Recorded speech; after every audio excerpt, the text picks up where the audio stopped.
Lepas kita tekan dia punya button tu, dia tak ada buat jadi roof basah ataupun seat jadi basah, tak ada. Oh, tak ada. Okey, hari ni kita dekat Permaisuri Ceras. Owner dia minta di stop lagi dekat Yuzi Car Wash. Jom kita pergi jumpa owner dia. Assalamualaikum.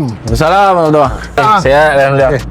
Di stop lagi bang Di stop lagi. Ada itu hari baru pergi ambil Betul. So ni banyak-banyak ni masih nak di stop. Ini banyak yang dah habis guna dah. So kita memang tambah lah. Display lah ni. Ya, ni display untuk customer. Okey. Alang-alang dah ada bos kat sini, kita nak tanya sikit. Macam mana feedback daripada customer abang yang lepas guna produk Kevlar ni? So dia orang berpuas hati lah dengan produk Kevlar ni. Lipas pun mati dan kereta pun ada bau yang sedap lah. Setakat ni dijamin tak bahaya lah untuk kesihatan. Lepas kita tekan dia punya button tu, dia tak ada buat jadi roof basah ataupun seat jadi basah, tak ada. Oh, tak ada. Lepas guna ni terus boleh vacuum lah. Boleh. Customer boleh balik Dah 10 minit, 20 minit tu kita vacuum, clear. So lagi senang lah. Kira tak leceh lah. Nak buat barang ni tak leceh. Tak leceh. Siapa-siapa kat luar sana yang nak jaga kereta daripada bau hapak ke, masalah lipas ke, bakteria, kadang kereta lama sadai ke, ada bau yang tak menyenangkan, boleh datang ke Yuzi Car Wash ni untuk dapatkan servis diorang ni. Dah halang-halang dapatkan servis Kevlar tu, dapatkan sekali servis cucian dekat Yuzi Car Wash ni. Dijamin terbaik. Mantap.